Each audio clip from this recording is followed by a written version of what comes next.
Okay, this is fifth lecture of strength of material for second year. After this lecture, we have completed first unit, our first unit, that is moment of inertia, in which we have seen how to calculate what is moment of inertia, how to calculate the moment of inertia of different bodies. We have seen some figures, geometrical figures like circle, square, rectangle, triangle, for calculating the moment of inertia, and some problems. Okay, solve some more problem on that moment of inertia I have given over here. Okay, these are some problems. Pause the video and try to solve all these problems. 8 or 9 problems are there. 8 problems are there. Try to solve all of them. Okay, now let's start our next unit, that is simple stress and strain. Okay, now simple stress and strain, this is our second unit. Okay, let's see what we are going to study in this simple stress and strain. We are going to see equilibrium, rigid body, deformable body, axial stresses, meaning resistance, type of stresses, concepts and its type, Hooke's law, Young's modulus, axial deformation in the body and bodies in series, behavior of ductile and brittle, then load deformation curves, then limit of proportionality, yielding, permanent sets, yield stress, ultimate stress, shear strain, modulus of rigidity, punching shear, shear connectors, single and double shear, temperature stresses and strain in case of bodies having uniform cross section area, deformation of fully prevented, and field examples. Okay, all these things we are going to study in this particular unit, that is our second unit, simple stresses and strain. Okay, let's see what is given introduction. In any building structure there are many members which are acted upon by different loads. While designing a member, engineer should have to know the type of loading, type of material, etc. While designing a machine, there are various components required which should be designed practically to take loads in the desired condition. Some fundamental concepts like stress, strain, their type of are covered in this topic. Now see the equilibrium. The system, okay, equilibrium is the very necessary concept for this to start this chapter. Let's see what is equilibrium. The system is in equilibrium if and only if the sum of all the forces and moments about any point is equal to 0. We should have all, for body to be in equilibrium, we should have all the forces and moments 0. Okay, that means this body should not move after applying forces. Okay, it the things which will occur in that particular body which we are going to see. Okay, some more things are given over here. On the basis of mechanical properties, given material can be arranged in decreasing order as follows: its strength, hardness, ductility. Strength, mild steel, then strength having copper, wood and leather. Then hardness, in case of hardness, MS is more harder than copper, is more harder than wood, and wood is more harder than leather. Then ductility, copper, mild steel, leather, wood. Okay, you can, what is strength? Strength, you can you can say that the ability to withstand load. Okay, that will be the strength. Hardness, or it comes to the how harder is the material. Okay, that is its surface or something. Ductility means you might have seen its definition is what? The ability of material to flow, or not in that case. Flow means we can draw the wires of that material. That ability is called as ductility. Then Now we have to see different types of bodies. Okay, there are three types of bodies. Okay, let's see that. First is elastic body, second is plastic body, and third one is rigid body. Let's see the definition of all these type of bodies. First one is elastic body. Okay, when the external load is applied on the body or elastic material, its dimension may get changed, but body regains its original dimension after complete removal of external load is called elastic body. Okay, like rubber, MS, aluminium, copper. Okay, in this case, if you apply some load, okay, if you apply some load on that body, and it will expand, it may expand, and then if after removal of forces, it will again acquire its original shape and size. That body is called as elastic body. Like rubber band, if we stretch the rubber band and then leave it, then rubber band will again get its original shape and size. Okay, now say second one is plastic body. Okay, when a external load is applied on a body which get permanently deformed and body will not regain its original dimension after removal of external load is called a plastic body. Okay, plastic body means what? Like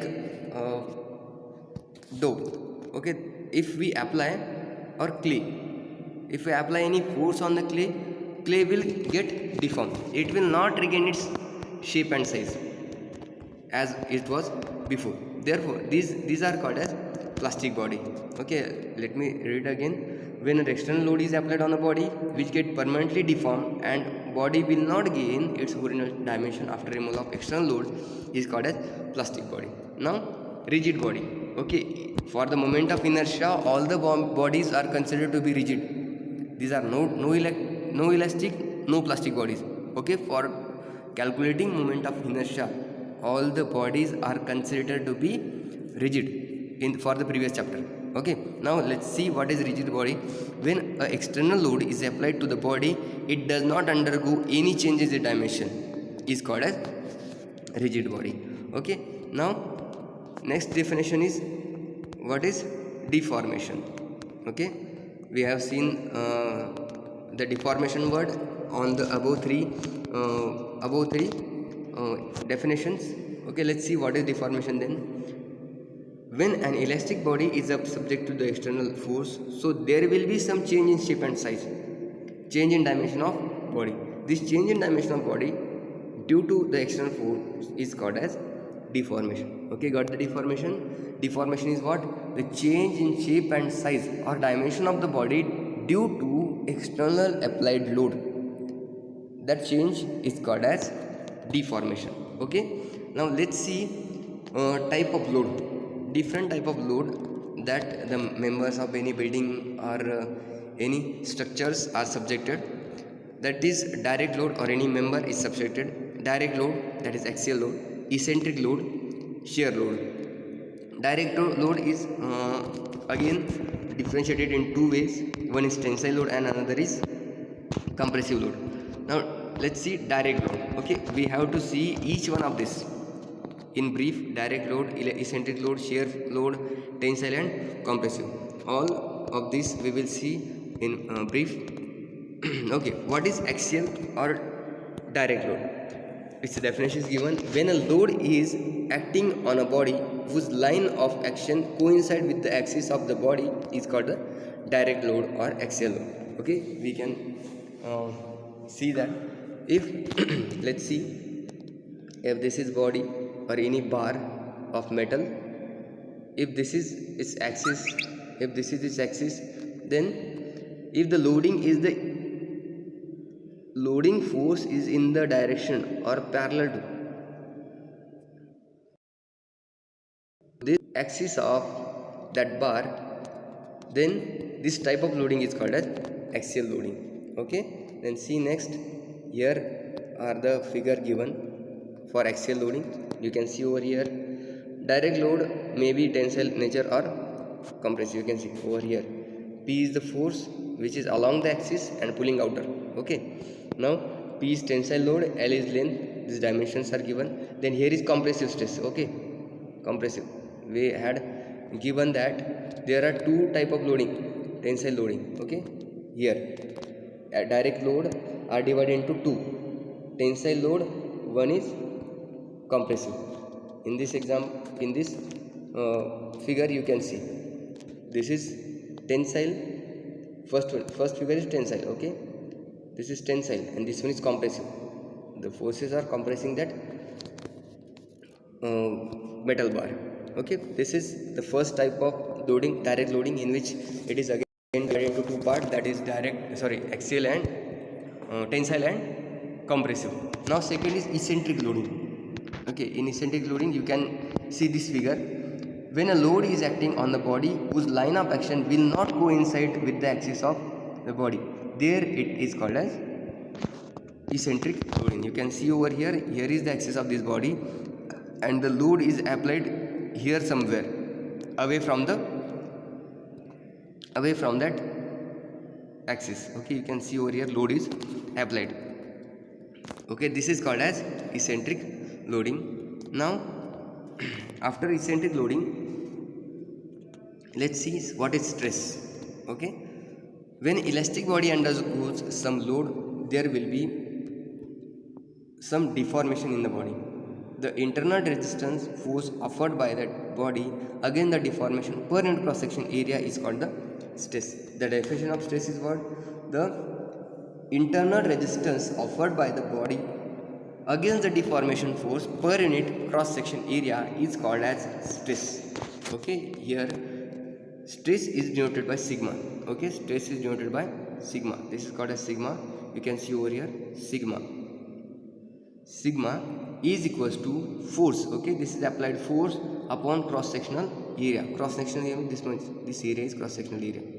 Cross sectional area, that is P is applied load and A is area. Therefore sigma is equals to P upon A. Load is in Newton and area is in millimeter square. Therefore SI unit of stress is Newton per meter square. Now for rectangular cross section, area will be what? Width into thickness. Okay, now for circular cross section, the load or stress will be what? If P is load and stress is sigma, then sigma or stress is equals to P upon area of circle or area of that circular rod, which will be equal to pi by 4 d square. Okay, this is area of that circle. Now further, here type of stresses are given. Okay, here type of stresses are given. First one is direct stress or normal stress, then indirect stress and combined stress. Okay, let's see. Direct stress is divided into two: tensile, compressive and shear. Direct stress is divided into three subtypes, that is tensile, compressive and shear. And indirect stress are bending and torsion. And combined is what? When both these stress are applied to the member, these are called as combined stresses. Then direct or simple stress. This stress is developed because of direct loading condition. The load may be of nature tension or compression. Okay, normal stress. The stress which will act normal, that is perpendicular to the plane on which force acts axially, is called normal stress. Okay, see again, the stress which will act normal to the plane on which the force acts axially is called normal stress. Tensile stress. Okay, here the figure is given from which you can understand what is tensile stress. When two equal and opposite pulls are applied on the body, the body is subjected to tension, and due to which stress is developed is called a tensile stress. Okay, keep in mind all these definitions. Sigma is equals to P upon A. This is tensile stress. Then you can see the example where this tensile stress is induced: spoke of wheels, brake wires, clutch wires, chain drives. Okay, in all these components, machine component, the stress or tensile stress is induced. Then compressive stress. Okay, let's see the compressive stress. Here you can see the compressive stress opposite to the these forces are opposite to each other and towards each other. Okay, and in tensile it was opposite to compressive, you can see. Okay, now when two equal and opposite push are applied on the body, when body is subjected to compression and due to which stress is developed, is called as compressive stress. For compressive stress and there is no change in formula, stress remains constant or same, just the direction changes. Now shear stress, which is represented by tau. Okay, you can see the example of this compression stress: shock absorber, footrest, brake pedals. On all this component, the this compression stress is applied. Now shear stress, it is denoted by tau. Okay, this is denoted by tau. And when two equal and opposite forces acts tangentially on the body, so the body tend to slide across the section. Due to this, stress is developed, is called a shear stress. Okay, it is represented as q or tau. Its unit is same as that of all other stresses, that is Newton per millimeter square. Then okay, all these are the type of stresses. Now further we will see okay, you can see our shear stress. Let's see shear stress, how the shear stress is. Okay, now you can see over here, these are the two plate 1 and plate 2 mounted on each other and fixed with the rivet. Okay, fixed with the rivet. And if this plate is pulled over here in this direction to the right and above plate is pulled toward left, then at this section the shear stress in the rivet is occurred. Okay, in the below figure you can see the plane get displaced. Okay, this plane is displaced over here and this plane is displaced over here. Therefore the shear stress in this rivet at this point. Okay, at this point the shear stress is occurred in that particular rivet, you can see over there. Then definition of shear stress is what? Shear force and upon cross sectional area, that is P upon A is equals to P upon pi by 4 d square. This is the formula for shear stress. Okay, then now see we will discuss what is strain in the next chapter. Okay, let's revise again which terms we have discussed up to now, that are stress. Okay, first we have seen equilibrium. What is equilibrium? Under all the forces body should not move, that must be in equilibrium. Okay, or in the definition we can say all the forces and the moment on that body should be zero. In that case the body is said to be in equilibrium. Then we have seen type of bodies, three type of body: plastic, rigid and elastic. Elastic body is the body which elastic body is the body which regains its shape and size. Okay, it's the body which regains its shape and size. Then next one is what? Plastic body. Plastic body is which after deformation it do not regain its shape and size. And rigid body is the body which do not change its shape and size after applying the forces on it. Okay, these are the three type of body: plastic, elastic and rigid. Then what is deformation? Any change in shape and size of the body is called as deformation.